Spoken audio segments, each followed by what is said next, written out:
mulai. Anda di pertemuan kedua ini kan menyelesaikan 3 tugas ya, video 1, 2, dan 3. Pada acara hari ini nanti akan ada 3 orang presentasi, kemudian nanti terakhir baru saya presentasi. Jadi pertanyaannya adalah Anda ingin ditunjuk secara acak atau ingin sukarela? Kalau sukarela siapa yang berkenan? Kalau di kelas lain saya berusaha supaya sukarela, lebih enak kalau sukarela kan lebih enak. Ada yang bersedia sukarela tampil ke depan, Pak saya video 1, Pak saya video 2, Pak saya video 3. Tadi di kelas lain begitu. Siapa yang bersedia tampil untuk video 1? Video 1 tentang kesejahteraan. Ada? Nggak ada. Video 2 tentang master plan. Nggak ada. Video 3 tentang leadership. Terus kita mau ngapain? Harusnya sukarela lebih enak ya. Oke lah kalau gitu kita acak ya.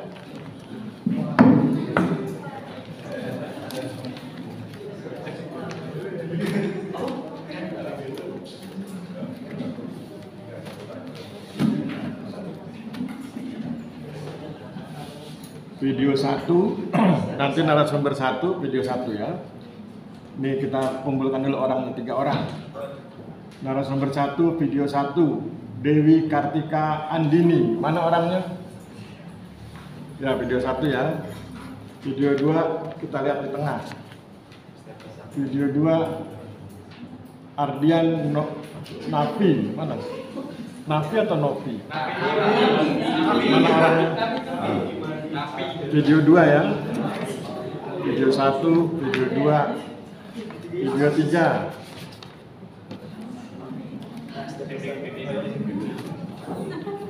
Wah tebal sekali. 15 halaman. Perempuan Hanifah Diah Sapiku. Mana orangnya nggak ada. Sakit. Oh, batal ya.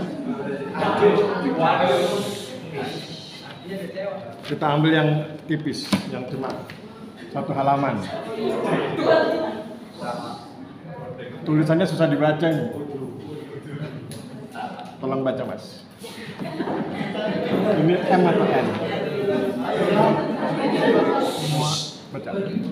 Jatuh kepada Muhammad Ramadita Surya.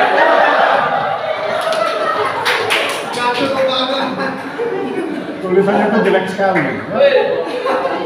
Dia nulis Muhammad M-I-N-D. M-I-N-D itu siapa itu? Oh mana? Mana Muhammad Ramadita Suryana? Ada ya? Oke. Video 3. Oke.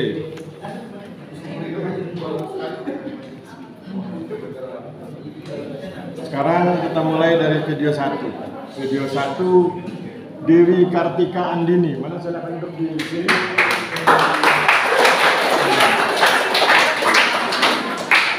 Mana Dewi Kartika? Oh ya.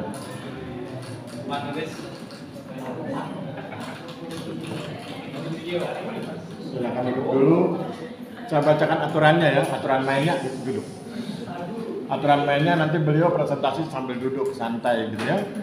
Kalau zaman saya kuliah dulu berdiri presentasi itu. Nanti sekarang duduk santai aja. Kemudian nanti beliau akan bacakan video 1, ada 5 poin. Sesudah itu Anda saya minta komentar, sukarela siapa yang mau komentar. Sesudah itu dia respon. Sesudah itu saya kembalikan kepada Anda. Anda pilih 1 teori. Ada 7 teori sosiologi. Pilih 1, kemudian serahkan kepada dia untuk dibedah. Jadi dia akan membedah video 1 dengan menggunakan teori yang Anda pilih. Sesudah itu baru saya luruskan kalau yang salah saya lurus. Kalau sudah betul, applause selesai. Nah, ganti ke orang kedua. Silakan. Serahkan saya. Kalau nggak bisa jawab, serahkan saya. Iya. Santai aja. Kalau nggak bisa, serahkan saya. Kalau saya nggak bisa, saya serahkan Comcast ya. Ya. Assalamualaikum warahmatullahi wabarakatuh. Waalaikumsalam warahmatullahi wabarakatuh. Agak keras suaranya, didekatkan aja. Dari video 1, poin yang paling penting yang saya dapatkan. kebanyakan catatan.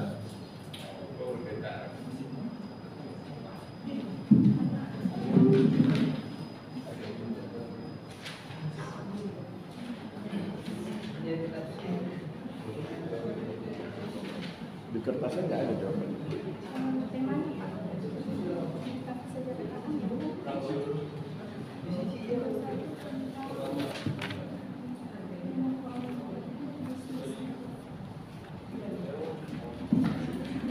Poin penting yang pertama, reforma regulasi, yaitu aturan perundang-undangan yang diperbaiki supaya memberikan kesejahteraan kepada masyarakat dalam konteks agraria. Yang kedua, forma aset penataan ulang tentang aset di Indonesia agar masyarakat mampu memperoleh kesejahteraan dalam sumber daya manusianya.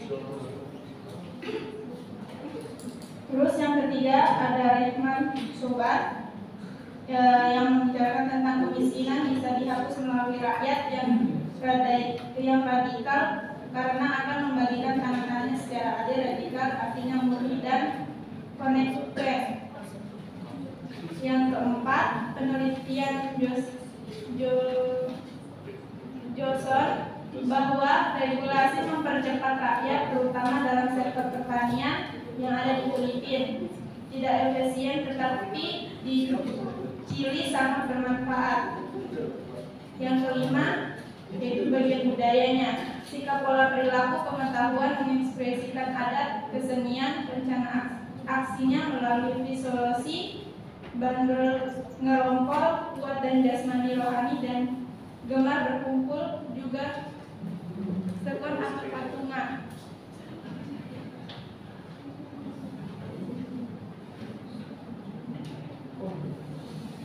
Reforma agraria berpeluang memberikan dampak positif bagi masyarakat melalui peningkatan pendapatan dan penurunan angka kemiskinan. Jadi meski not memberikan hasil penelitian bahwa regulasi di Filipina dalam konteks dan reform menjadi London itu di tahun 2000, tetapi pada tahun 2016 memperlihatkan kondisi yang sudah semakin membaik,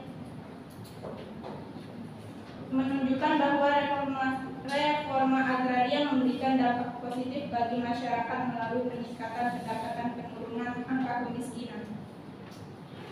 Sudah?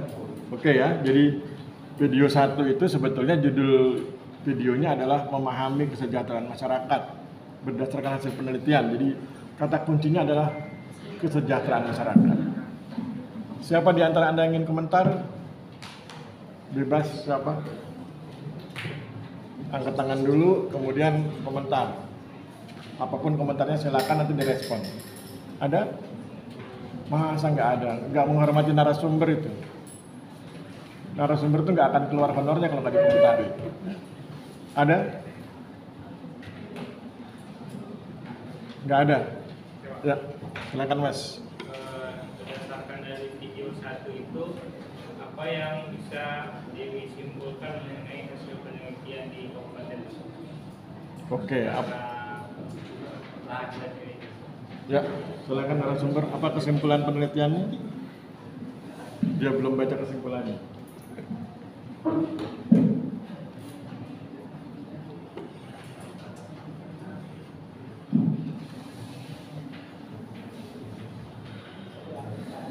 Yang saya dapat simpulkan menurut saya dari video itu tentang kesejahteraannya itu bagian ekonomi. Dia bisa mengurangi kemiskinan di daerah dari faktor ekonomi. Sudah? Apa yang dilakukan?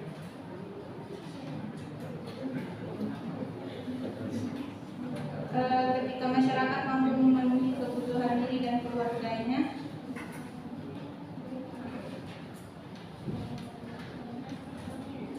contohnya usaha pertanian, itu usaha pertanian pendapatan masyarakat akan meningkatkan dengan kebun campur yang dimanfaatkan secara optimal seperti pohon jati sebagai bentuk investasi jangka panjang. Oke, masih kurang pas ya. Jadi sebetulnya Itu kan hasil penelitian. Jadi saya penelitian di Wonogiri. Sebetulnya penelitian itu ingin mempromosikan, jadi kesimpulan itu promosi. Makanya kemudian saya tulis di jurnal internasional supaya promosi bisa. Promosi itu artinya kita sampaikan pengetahuan itu agar banyak orang yang tahu bahwa kesejahteraan itu tidak tunggal. Kesejahteraan masyarakat itu tidak tunggal. Selama ini orang menganggap kalau yang namanya kesejahteraan, ganti sebentar ya, biarkan komat dulu.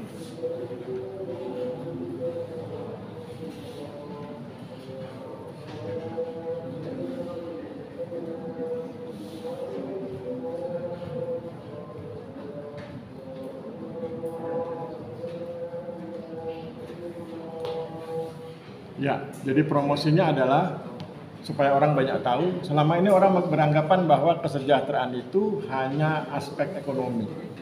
Jadi orang taunya kalau dia sejahtera berarti aspeknya ekonomi. Padahal kesejahteraan itu banyak. Ada namanya kesejahteraan sosial. Ketika mereka hidup rukun dengan tetangga yang lain, Mas, kalau mau ngobrol keluar. Ya, kalau mau ngobrol keluar. Oke, kalau gitu jangan ngobrol ya. Dengarkan saya, kalau Anda nggak setuju, Anda hands up. Oke ya, jadi kesejahteraan itu tidak tunggal, tidak hanya ekonomi. Ada sosial, ada psikologi, ada budaya. Kesejahteraan ekonomi oke, yaitu ketika orang pendapatannya meningkat. Kesejahteraan sosial ketika orang kemudian karena dia punya ekonomi yang bagus, maka kemudian dia rukun dengan tetangganya, punya kemampuan interaksi yang baik dengan tetangganya, harmoni. Kemudian kesejahteraan psikologi ketika dia tenang bekerja, tidak digusur, tidak dikejar-kejar oleh terantip dan lain sebagainya. Kemudian kesejahteraan budaya ketika mereka bisa berekspresi tentang value, tentang nilai, tentang tradisi yang dia anut. Itu namanya kesejahteraan budaya. Jadi kesejahteraan itu ada 4. Kesejahteraan sosial, kesejahteraan ekonomi, kesejahteraan psikologis, dan kesejahteraan budaya. Gitu ya. Oke, sekarang siapa di antara Anda yang berkenan memilihkan teori? Ada 7 teori. Struktural fungsional, konflik, perilaku sosial, pertukaran sosial, aksi, fenomenologi, interaksi simbolik. Ada 7 teori besar. Anda pilihkan salah satu untuk kemudian dibahas oleh beliau. Teori itu nanti dibenturkan dengan fenomena kesejahteraan. Siapa di antara Anda yang berkenan memilihkan teori untuk beliau? Angkat tangan kemudian ngomong. Ada? Siapa? Cuma tinggal memilihkan, Anda pilihkan teori. Ya, Komkes. Teori dari konflik, Pak. Teori konflik. Alasannya apa? Kan kesejahteraan sosial itu tidak kaitannya dengan konflik, Pak. Jadi ada kaitannya itu erat, Pak. Oke. Nasihat saya, kalau Anda punya pendapat, sampaikan dengan lantang ya. Sampaikan dengan lantang. Jangan takut salah. Ya, karena salah itu kan relatif. Benar salah itu bisa diperdebatkan. Silakan narasumber. Gunakan teori konflik ya untuk membedah fenomena. Fenomenanya adalah membangun kesejahteraan. Jadi ada fenomena membangun kesejahteraan dibedah dengan teori konflik. Silakan bagaimana penjelasannya narasumber. Nanti kalau ujian seperti itu ya, saya tunjukkan fenomena tertentu, kemudian saya minta bedah berdasarkan teori yang Anda pilih. Anda pilih teorinya, kemudian Anda bedah fenomenanya berdasarkan teori yang Anda pilih. Nah, hari ini beliau dipilihkan teori konflik. Berarti itu Pakai mikrofon. Ya. Berarti itu yang dimaksud konflik itu berarti kesejahteraan yang berkaitan dengan konflik itu? Bukan. Ada fenomena kesejahteraan. Tadi saya sudah bilang kesejahteraan itu ada 4. Kesejahteraan ekonomi, kesejahteraan sosial, kesejahteraan psikologi, kesejahteraan budaya. Itu sedang dibangun oleh masyarakat desa Sendang. Masyarakat desa Sendang sedang membangun kesejahteraannya lewat action plan, lewat berbagai rencana aksi. Kemudian beliau minta tolong membedah fenomena itu dengan menggunakan teori konflik. Oleh sebab itu, cara membedahnya pertama Anda jelaskan dulu teori konflik itu apa. Kemudian fenomenanya bagaimana, dan kemudian baru benturkan keduanya. Begitu caranya. Silakan Mbak, teori konflik itu apa? Apa yang bisa Mbak jelaskan tentang teori konflik?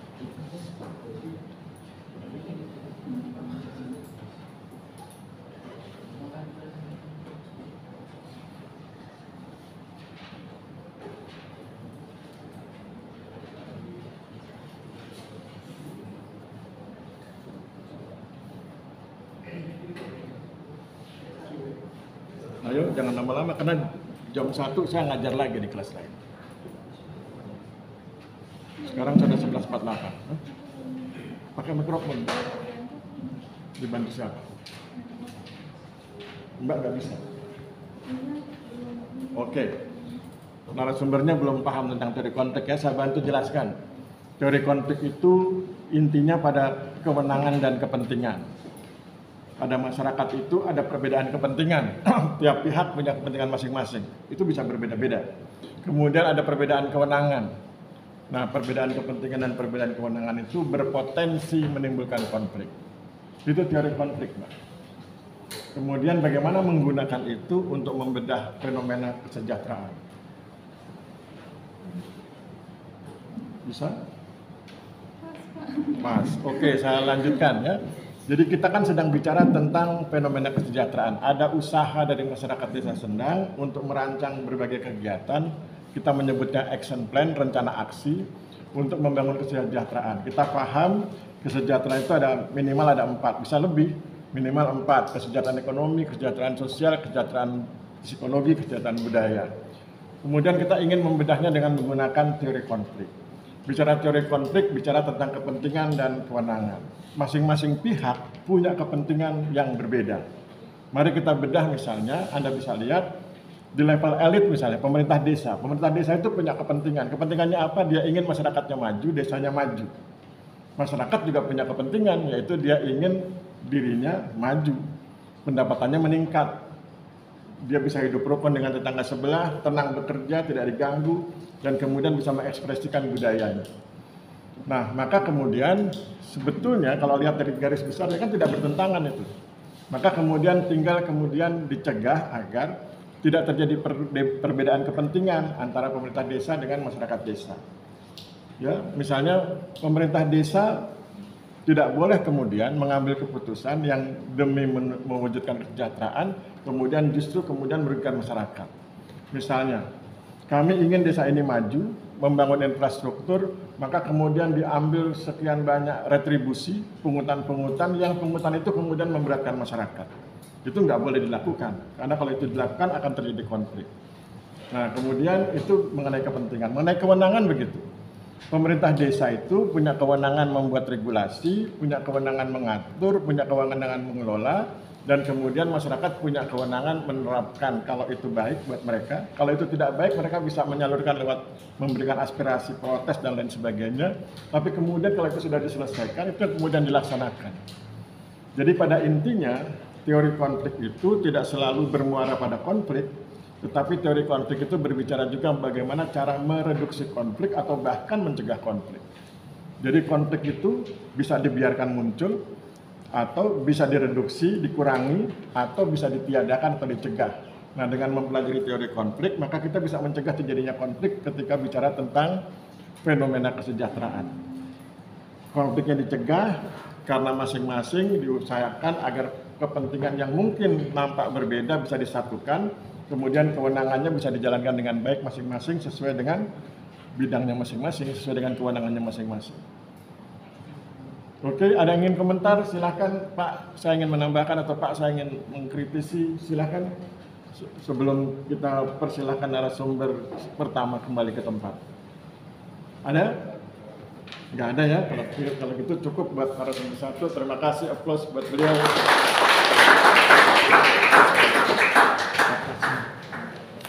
Thank you. Terima kasih, Pak. Yuk. Yang kedua, nanti yang kedua sama ya. Mas Ardian. Ya. Video 2 ya Mas? Ya, silakan. Kita dengarkan ya. Assalamualaikum warahmatullahi wabarakatuh. Waalaikumsalam warahmatullahi wabarakatuh. Ini saya akan membacakan poin-poin yang dapat diambil dari video 2 menurut saya. Video 2 menjelaskan tentang pembuatan master plan Desa Pucung, Kecamatan Giri Suko, Kabupaten Gunung Kidul. Poin pertama, dalam membuat master plan di Desa Pucung perlu memperhatikan beberapa hal, yakni potensi desa, baik fisik maupun non fisik, informasi batuan, jenis tanah, hidrologi, komposisi gender, dan tingkat pendidikan. Yang poin yang kedua yaitu proses pembuatan draft master plan di Desa Pucung dengan cara menyiapkan peta dan data yang relevan. Kemudian seluruh kepala dukuh memberi masukan kepada rencana pembangunan wilayah tersebut sehingga draft master plan akan diperbarui sesuai dengan masukan yang diberikan. Poin ketiga, jika pandangan Abuya diletakkan dalam konteks Desa Pucung dalam mewujudkan keinginan masyarakat dan pemerintah desa dalam penghapusan kemiskinan, penyediaan lapangan kerja, menjadi desa mandiri, damai, dan sejahtera, karena sesuai konsep Abuya sendiri, terutama dalam hal penghapusan kemiskinan, penyediaan lapangan kerja, pengurangan ketimpangan jaminan hak asasi manusia atau HAM. Poin keempat, dalam konsep pembangunan ada 3, yaitu pendekatan sosiologi, pendekatan partisipatif, dan pendekatan output. Pendekatan tersebut digunakan untuk memberikan kerangka kerja yang kuat untuk merencanakan pembangunan yang berkelanjutan dan sesuai dengan kebutuhan masyarakat setempat. Poin kelima, dengan adanya master plan, masyarakat bisa menyesuaikan kegiatan atau melakukan perencanaan mana yang harus dikerjakan terlebih dahulu atau yang bisa ditinggalkan. Oke. Ada yang ingin komentar? Nggak ada? Di kelas ini ada tugas belajar nggak? Mana tugas belajar? 1. Lain? Banyak. 1, 2, 3. Alhamdulillah banyak toh. Sekarang tugas belajar. Ya, silakan. Kenapa di Desa Pucung perlu dibuat master plan? Diri mas, berdiri. Diulang kalimatnya. Yang ingin saya tanyakan adalah kenapa di Desa Pucung perlu dibuat master plan? Apakah ada perluan khusus atau tidak? Oke, monggo mas. Kenapa dibuat master plan?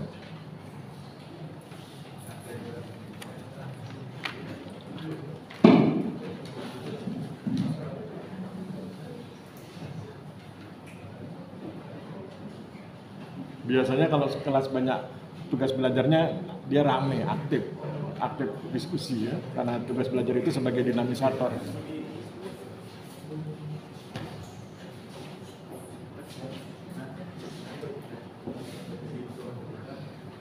Ayo.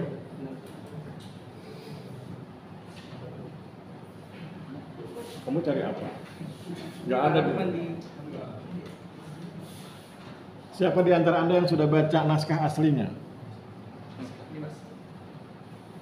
Bentar, saya tanya dulu audiens. Siapa di antara Anda yang sudah baca naskah asli dari 3 jurnal itu? Itu bisa Anda baca di Google Scholar gratis ya. Tinggal ketik judulnya atau ketik nama saya, kemudian pilih jurnal internasionalnya, nanti keluar. Naskahnya bisa di-download, dalam bentuk PDF, dan itu nanti berguna ketika Anda bikin skripsi sebagai referensi. Karena skripsi itu nanti kalau Anda bikin skripsi, Anda tuh diminta bikin skripsi dengan referensi minimal 40 literatur. 20 berbahasa asing, 20 bahasa Indonesia. Sehingga kemudian Anda sudah nabung 3 jurnal berbahasa Inggris itu, sehingga kemudian sudah untuk bekal untuk bikin skripsi nanti. Oke, silahkan Mas. Mengapa dibuat master plan? Mengapa di Desa Pucung perlu dibuat master plan? Karena masyarakat dan pemerintah Desa Pucung antusias mewujudkan desa yang mandiri dan sejahtera dengan menggunakan master plan Desa Pucung.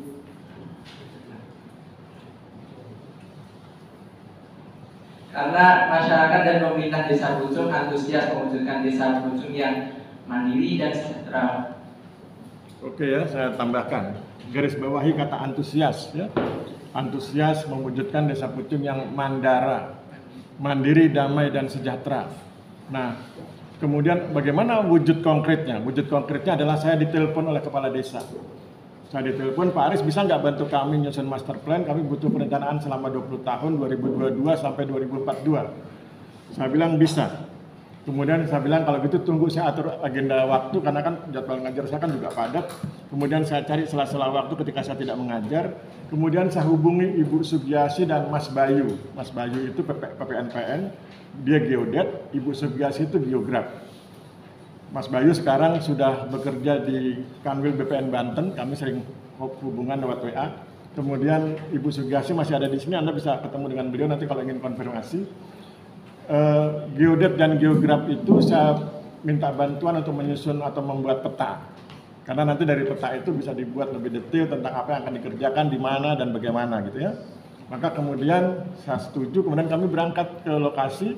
Kemudian saya bilang yang nyusun nanti itu master plan-nya adalah masyarakat desa.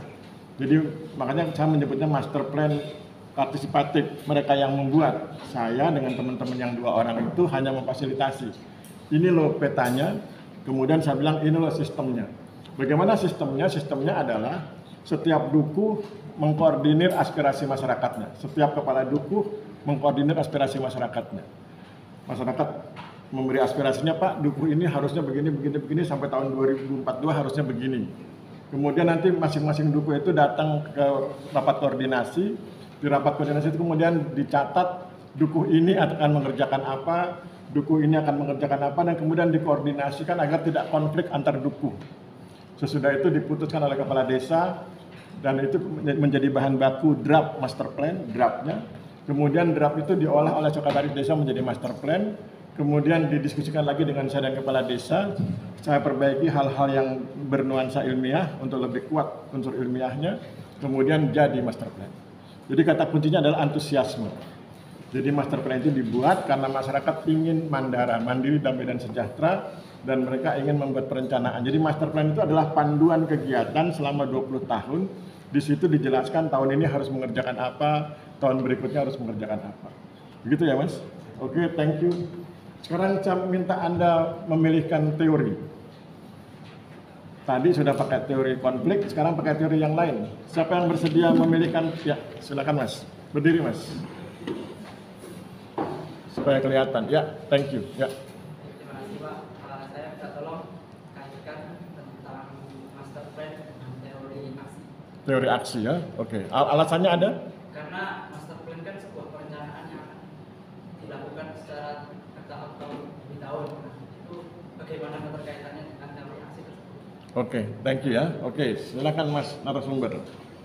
Bedah fenomena master plan desa itu dengan teori aksi. Caranya sama dengan yang narasumber 1 ya. Teori aksi itu begini, fenomenanya begini, kemudian benturkan.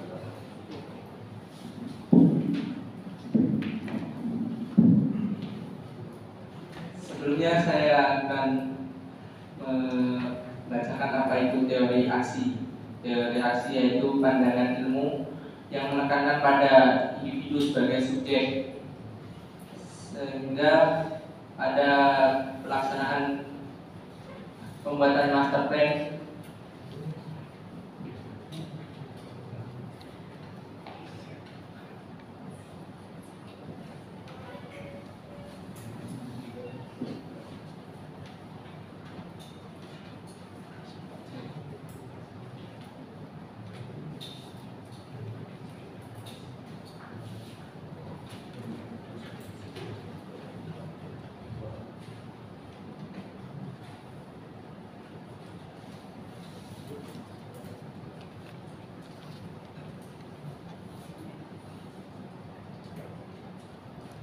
Jadi nanti sampai dengan pertemuan ke-7 kita akan begini gaya belajar kita ya.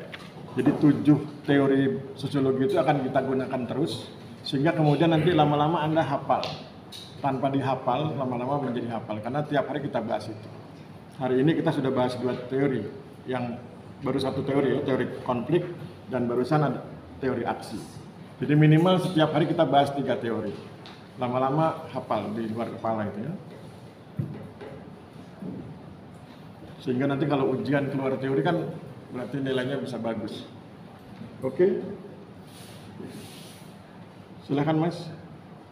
Kalau nggak bisa bilang pas biar segera dibantu. pas aja, Pak. Oh, pas. Oke ya, jadi beliau minta teori aksi. Teori aksi, benar ya teori aksi ya. Beliau beralasan bahwa ini kan bicara tentang master plan, bicara tentang plan. Kita pernah dengar ada istilah action plan, rencana aksi. Master plan itu sebetulnya bagian di dalamnya terdiri dari rencana aksi. Tapi dia dalam jangkauan yang lebih luas, 20 tahun. Oleh karena ini adalah rencana aksi, maka menjadi penting yang disampaikan beliau tentang pentingnya membahas dengan teori aksi. Teori aksi itu kekuatannya pada kesadaran, bahwa masyarakat itu punya dua kesadaran. Kesadaran subjektif, mereka yang mengambil keputusan, kesadaran objektif, mereka melaksanakan keputusan orang lain. Anda perhatikan cerita saya tadi itu bahwa mereka masyarakat ditanya aspirasinya. Setiap dukuh begitu, setiap kepala dukuh mengumpulkan warganya, yuk kita mau bikin apa ini di dukuh kita. Ketika ditanya, yuk kita mau bikin apa, berarti kan masyarakat hadir menyampaikan pendapatnya. Pak, nanti di sini dibikin begini, Pak, nanti di sini dibikin begini. Ada yang bikin jalan, ada yang bikin pendopo, dan lain sebagainya.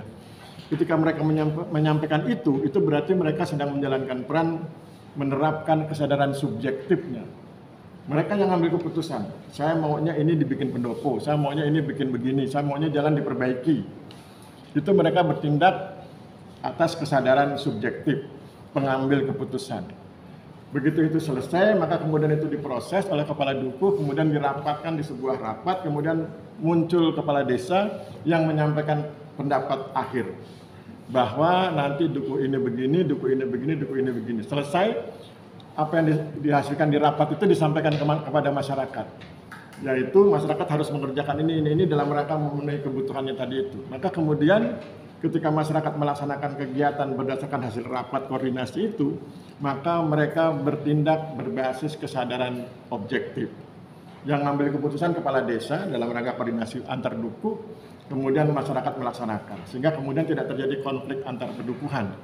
Jadi itulah sistematika peristiwa ketika masyarakat menjalankan hidupnya dengan menggunakan dua konsep, yaitu kesadaran subjektif dan kesadaran objektif, gitu ya. Saya pikir cukup. Ada tambahan? Nggak ada. Aplaus buat narasumber dua. Terima kasih. Dan terakhir narasumber 3, MHD Rahman Dipta. Mana silakan.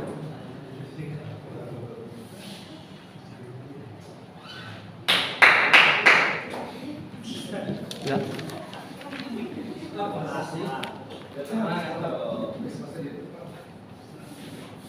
Beliau akan bicara tentang video 3 ya. Video 3 tentang leadership. Ya, saya kasih pengantar. Jadi ketika masyarakat sudah bikin master plan, persoalannya adalah bagaimana master plan itu dilaksanakan. Maka kemudian saya bilang kalau ingin dilaksanakan dengan baik, berarti perangkat desanya harus dilatih kepemimpinan agar dia bisa mengarahkan masyarakatnya menjalankan master plan itu. Latihannya disebut leadership. Dan kemudian karena konteksnya adalah agraria, saya menyebutnya menjadi leadership berbasis sumber daya agraria, gitu ya. Oke, silakan Mas. Assalamualaikum warahmatullahi wabarakatuh. Waalaikumsalam warahmatullahi wabarakatuh. Sini saya akan mengambil poin penting dalam video 3 yang berjudul Pelatihan Leadership Berbasis Sumber Daya Agraria bagi staf kantor untuk pemerintahan desa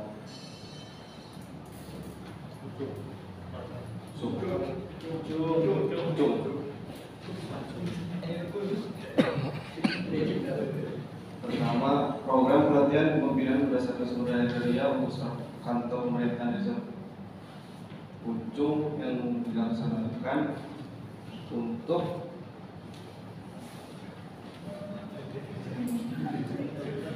memberikan pengetahuan dan keterampilan dalam kepemimpinan dengan fokus pada pengelolaan sumber daya agraria dan dukungan terhadap pelaksanaan rencana induk desa.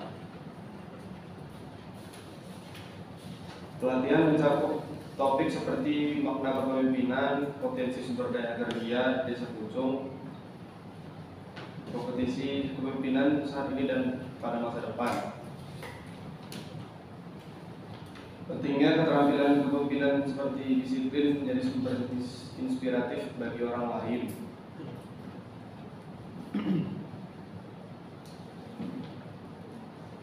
Dan yang terakhir, leadership memiliki elemen penting, yaitu pemimpin yang memotivasi, memberdayakan, menyediakan,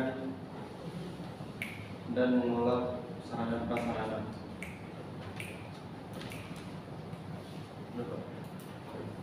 Sudah 5 poin. Oh, cepat sekali. Oke. Ada komentar? Siapa yang bersedia memberi komentar?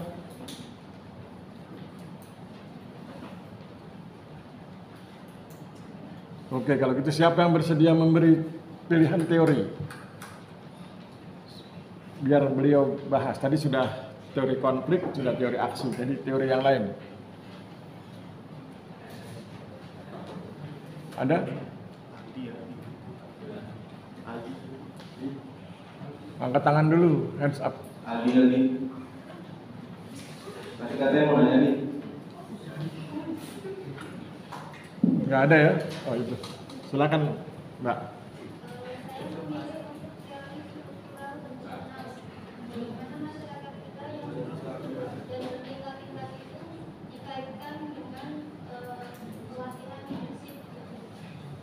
Oke, thank you. Ya, bisa dipahami. Silakan, Mas. Gunakan teori struktural fungsional ya untuk membedah fenomena leadership berbasis sumber daya agraria. Betul, struktural fungsional itu? Gunakan teori struktural fungsional untuk membedah fenomena leadership berbasis sumber daya agraria. Pertama Anda jelaskan dulu struktural fungsional itu apa, kemudian fenomenanya apa, kemudian baru dibenturkan.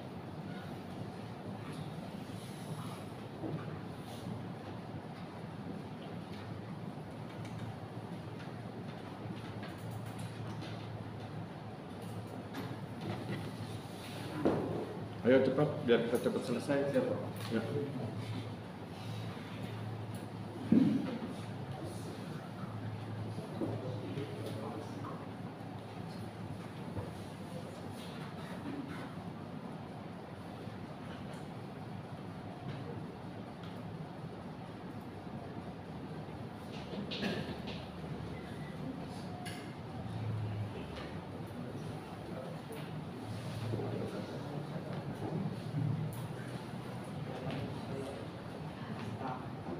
Ayo. Bisa? Oke, mikrofon. Pas. Oke. Pertama Anda bahas dulu teori struktural fungsional. Sering pertemuan satu sudah saya jelaskan ya, struktural fungsional itu kekuatannya pada struktur. Bahwa masyarakat itu berstruktur ya, ada kelas elit, middle class dan grassroots. Pemerintah desa dengan perangkatnya, kemudian middle class itu para tokoh, kemudian grassroots masyarakat bawah. Tadi kita sudah bicara tentang leadership ya, tentang kepemimpinan. Nah, dibilang struktural fungsional itu struktur ini harus berfungsi, mampu menggerakkan masyarakat agar bisa terwujud itu master plan. Maka kemudian dilaksanakan pelatihan. Yang dilatih siapa? Yang dilatih bukan grassroots, yang dilatih juga bukan middle class, yang dilatih justru yang elit. Elit itu pemerintah desa ya, kepala desa, sekretaris desa dan perangkatnya. Itu yang kemudian dilatih. Mengapa mereka kemudian dilatih? Mereka dilatih agar mereka mampu mengkoordinasi saudara-saudaranya di daerah itu, misalnya kepala duku. Setiap tadi saya sudah jelaskan ya, kepala duku itu nanti harus menampung aspirasi warganya, kemudian aspirasi itu disampaikan, kemudian nanti terwujud master plan. Sesudah itu sebaliknya, sesudah master plan-nya terwujud, maka kepala duku bertanggung jawab untuk melaksanakan master plan di dukuhnya masing-masing. Tiap dukuh sudah ada ketentuannya tuh, dukuh ini tahun ini mengerjakan ini dan seterusnya. Maka kepala dukuh nanti mengajak warganya untuk kemudian menerapkan master plan. Itu cara membedahnya. Jadi belah menjadi struktur elit, middle class dan grassroots, tunjukkan mereka siapa, yang dilatih siapa, yang dilatih adalah justru kelompok elitnya. Kemudian kelompok elit itu menggalang massa, menggalang grassroots agar menerapkan master plan, dibantu oleh yang lapisan tengah. Lapisan tengah itu tokoh masyarakat, itu nanti membantu agar sahabat-sahabat di grassroots itu bersedia membantu kepala dukuh mewujudkan atau menerapkan master plan di wilayah pedukuhan. Kalau semua wilayah pedukuhan seperti itu, maka berarti master plan di level desa tercapai, gitu ya. Saya pikir cukup. Ada yang ingin komentar, menambahkan? Nggak ada. Kalau nggak ada, saya pikir cukup ya. Terima kasih untuk narasumber 3. Aplaus buat narasumber 3. Ya, terima kasih. Oke, sekarang giliran saya presentasi. Coba lihat di WA Group, ada 2 PowerPoint yang saya sampaikan. Saya akan bahas secara singkat. supaya kita bisa segera selesai ya. Yang PowerPoint pertama pertemuan 1, yang PowerPoint kedua pertemuan 2 ya. Sekarang kita buka yang pertemuan 1.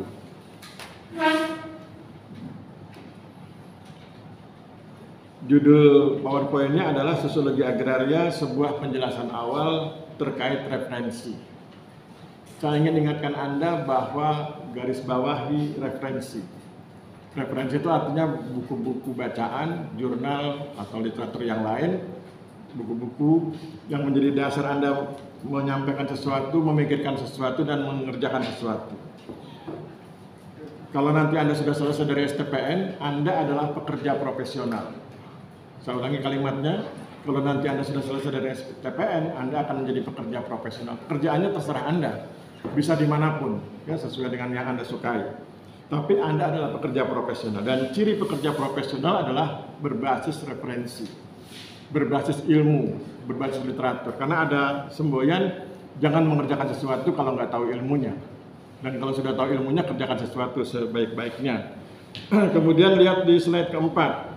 Di slide keempat itu saya bicara tentang public speaking. Itu ada fotonya senior Anda. Dulu berdiri diskusinya. Jadi presentasinya itu berdiri. Kalau sekarang lebih santai, duduk ya supaya lebih enak. Public speaking itu menuntut Anda untuk punya 4 kemampuan. Kemampuan membaca, Anda harus banyak bacaannya supaya ketika Anda presentasi, Anda bisa menjelaskan lewat berbagai cara dengan berbasis berbagai literatur. Punya kemampuan mendengar, ketika ada orang komentar, Anda perhatikan beliau komentar apa, sehingga kemudian Anda bisa merespon dengan baik. Kemudian punya kemampuan melihat, punya kemampuan observasi di lapangan, sehingga Anda tahu, oh ini ada fenomena apa di lapangan. Punya kemampuan berbicara, Anda bisa ngomong, menjelaskan, sehingga orang yakin yang Anda sampaikan itu benar, dan dia setuju dengan pendapat Anda. Jadi public speaking itu penting, supaya Anda punya kemampuan mempengaruhi orang lain, dan kemudian orang bilang setuju, dan itu penting buat Anda. Itu nanti baru terasa ketika Anda di semester 6 KKNP dan di semester 7 ketika Anda magang. Anda kan berinteraksi dengan banyak orang dan kemudian Anda harus meyakinkan sesuatu. Termasuk ketika nanti Anda bikin skripsi ya. Jadi 6, 7, dan 8 itu bisa penting public speaking. Kemudian yang berikutnya yang penting adalah di slide ke-13.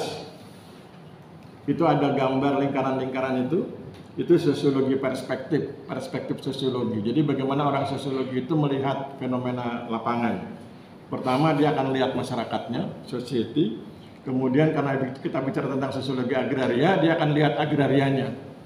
Dan ketika kemudian masyarakat dengan agraria itu berinteraksi, maka muncul beberapa, minimal ada 4 yang menjadi pusat perhatian. Yaitu disebut sosiolegitimasi, sosioekologi, sosioekonomi, dan sosiokomunikasi. Kalau Anda bicara tentang penguasaan dan pemilikan tanah, itu berarti Anda sedang bicara tentang sosiolegitimasi, tentang keabsahan sesuatu, apakah dia sah atau tidak sah menguasai atau memiliki sebidang tanah. Kalau Anda sedang bicara tentang penggunaan dan pemanfaatan tanah, Anda berada di wilayah sosioekologi, apakah penggunaan dan pemanfaatan tanahnya itu merusak atau justru memperbaiki lingkungan.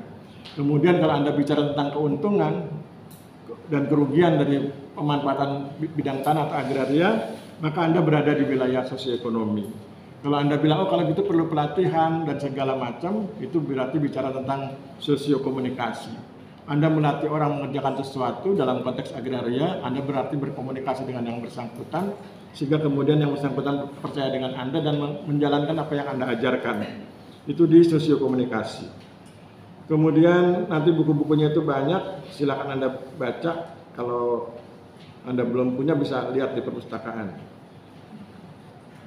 Kemudian kita segera ke PowerPoint yang kedua. PowerPoint yang kedua berkaitan dengan masalah. Nanti kita akan bicara tentang masalah agraria. Tapi sebelum masuk ke masalah agraria, di sini di slide kedua ada slide yang menjelaskan tentang paradigma, kemudian perspektif, dan kemudian focus of interest. Itu identik dengan yang saya sampaikan di pertemuan pertama. Di pertemuan pertama kan saya menyebut paradigma, di dalamnya ada teori, kemudian di dalam teori ada konsep, di dalam konsep ada parameter. Di dalam paradigma ada teori. Misalnya kita ambil contoh paradigma fakta sosial. Ada dua teori struktural fungsional dan teori konflik. Ketika Anda memilih salah satu, misalnya Anda memilih teori konflik, seperti tadi disampaikan, maka berarti Anda sedang menggunakan perspektif konflik. Jadi perspektif itu adalah cara pandang berbasis teori. Jadi perspektif, cara pandang berbasis teori.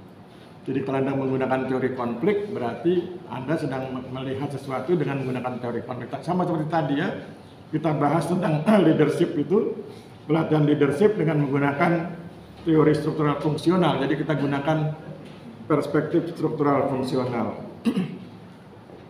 Kemudian bagaimana dengan yang focus of interest? Focus of interest itu hal-hal yang menjadi perhatian. Misalnya kalau Anda menggunakan teori struktural fungsional, Anda menggunakan perspektif struktural fungsional, berarti fokus of interest-nya adalah pada sinergi, kerjasama, dan upaya para pihak untuk berkontribusi. Ya, sinergi dan upaya para pihak untuk berkontribusi, itu fokus of interest-nya. Kemudian yang penting berikutnya adalah di slide ke-8. Slide ke-8 itu bicara tentang social and capital asset. Jadi tanah itu punya dua sisi. Sisi pertama, memang dia aset ya, bahwa tanah itu aset, oke. Terus kemudian tanah sebagai aset itu punya dua sisi. Sisi pertama social capital, sisi pertama social asset, sisi kedua capital asset. Kapan dia menjadi social asset? Ketika kepemilikan tanah Anda itu memberi kesempatan pada Anda untuk berinteraksi dengan masyarakat sekitar atau dengan komunitas sosial. Contoh, Anda punya sebidang tanah, kemudian karena Anda punya sebidang tanah, ketika di desa itu ada rapat pengambilan keputusan untuk mewujudkan sesuatu, misalnya bikin jalan desa dan lain sebagainya, Anda diundang untuk hadir. Nah, kehadiran Anda itu dikarenakan Anda memiliki social asset. Jadi tanah sebagai social asset karena Anda dihitung sebagai makhluk sosial, bagian dari desa itu ketika Anda memiliki sebidang tanah. Yaitu Anda, berarti tanah itu berperan atau berfungsi sebagai social asset. Kemudian berikutnya, kalau Anda punya tanah, kemudian tanah itu dibudidayakan, misalnya Anda sewakan atau Anda membangun untuk sebagai tempat kegiatan tertentu, Anda dapat hasil sekian rupiah dari tanah itu, maka tanah itu berfungsi sebagai capital asset. Jadi tanah itu punya dua sisi. Yang pertama sebagai social asset ketika eksistensi Anda diakui sebagai makhluk sosial, dan yang kedua capital asset ketika Anda mendapatkan keuntungan ekonomi dari tanah tersebut. Jadi social asset dan capital asset. Berikutnya yang menjadi penting adalah pasal 33 Undang-Undang Dasar 1945. Ya, bunyi pasalnya adalah bumi, air, dan kekayaan alam yang terkandung di dalamnya dikuasai oleh negara dan dipergunakan untuk sebesar-besarnya kemakmuran rakyat. Ini membawa konsekuensi, teks naskah konstitusi ini membawa konsekuensi bahwa seharusnya agraria itu membawa kemakmuran. Oleh sebab itu, sebaliknya, kalau ternyata masih ada kemiskinan berarti ada masalah dengan agrarianya. Kalau ada masalah dengan agraria berarti ada masalah dengan dua hal, kebijakan dan pelaksanaan kebijakan. Dan kalau itu bermasalah berarti ada masalah dengan institusinya, Kementerian Agraria BPN. Jadi kalau masih ada kemiskinan berarti ada masalah bagi ATR BPN. Oleh sebab itu ATR BPN itu dipahami bukan hanya sekedar membuat sertifikat, tetapi harus mensejahterakan masyarakat. Itu presentasi saya, 2 PowerPoint. Sampai di sini ada yang ingin komentar, silakan. Ya, silakan. Dari pertanyaan Bapak tadi yang bilang bahwa ATR BPN itu bertanggung jawab dalam kesejahteraan masyarakat, itu bukannya wewenang dari pemerintah daerah. Sedangkan BPN sendiri kan memang wewenangnya untuk salah satunya kan untuk pembuatan sertifikat. Terus maksud dari ATR BPN bertanggung jawab dengan kesejahteraan masyarakat itu gimana? Ya, jadi Anda harus paham bahwa tugas ATR BPN bukan hanya bikin sertifikat. Tugas ATR BPN itu adalah mengelola sumber daya agraria agar memberi kesejahteraan. Makanya nanti Anda harus paham itu bahwa ada kepentingan ATR BPN untuk mendorong masyarakat menggunakan tanahnya untuk membangun kesejahteraannya. Konsep reforma agraria misalnya itu menunjukkan tanggung jawab BPN dalam rangka mewujudkan kesejahteraan. Saya ulang kalimatnya, reforma agraria itu menunjukkan adanya tanggung jawab BPN untuk mewujudkan kesejahteraan masyarakat. Lewat reforma agraria, maka kemudian aset masyarakat yang berupa tanah itu diperkuat, dalam bentuk legalisasi, diberikan sertifikat, tetapi sesudah itu ada program pemberdayaan agar kemudian tanah yang sudah dilegalisasi itu berguna buat masyarakat. Apa pemberdayaannya? Tanahnya bisa digarap dengan baik, kalau dia butuh modal diberi bantuan modal, kalau dia butuh bantuan teknis diberi bantuan teknis, kalau dia butuh pelatihan diberi pelatihan. Itu kewenangan BPN, Mas. Nanti di semester 4 ketemu saya, ada mata kuliah reforma agraria, kita akan jelaskan bahwa kesejahteraan itu menjadi tanggung jawab BPN, bukan tanggung jawab pemerintah daerah. Sebetulnya semua sisi pemerintahan itu, dari mulai pemerintah desa, pemerintah kecamatan, pemerintah kabupaten, terus sampai ke pemerintah pusat, memang semua bertanggung jawab atas kesejahteraan. Tapi BPN juga bertanggung jawab, begitu. Jadi Anda harus paham bahwa yang namanya mengambil tanggung jawab itu bukan kalau sudah diambil si A, kemudian si B tidak lagi berhak. Bukan begitu. Kalau si A berwenang atas kesejahteraan, si B juga bisa berwenang atas kesejahteraan, tapi dengan teknis yang berbeda. Kesejahteraan yang dibangun oleh BPN teknisnya adalah berbasis sumber daya agraria, pengelolaan sumber daya agraria. Kesejahteraan yang dikerjakan oleh kementerian lain, basisnya kementerian lain, misalnya perdagangan. Kementerian Perdagangan juga membangun kesejahteraan, tapi versi perdagangan. Jadi tiap kementerian punya versinya masing-masing dalam rangka membangun kesejahteraan. Begitu. Yang penting yang harus Anda pahami bahwa BPN bukan hanya bikin sertifikat. Kalau cuma bikin sertifikat nggak perlu BPN. Cukup direktur pendaftaran tanah, ya. Tidak perlu BPN terlalu besar organisasinya. Tapi kalau bicara kesejahteraan maka dibutuhkan BPN, ada tata ruangnya, ada segala macam, gitu ya. Oke, yang lain nggak ada. Kalau nggak ada, saya pikir cukup ya. Kita akhiri. Mohon maaf lah ada kata-kata yang kurang berkenan. Mudah-mudahan nanti pertemuan 3 bisa lebih hangat lagi suasananya. Bukan suhunya ya, tapi suasananya. Kemudian kita bisa lebih banyak belajar tentang teori sosiologi. Sampai demikian kita akhiri. Wabillahi taufik wal hidayah. Wassalamualaikum warahmatullahi wabarakatuh. Salam sejahtera buat kita semua. Terima kasih dan selamat siang. Siap.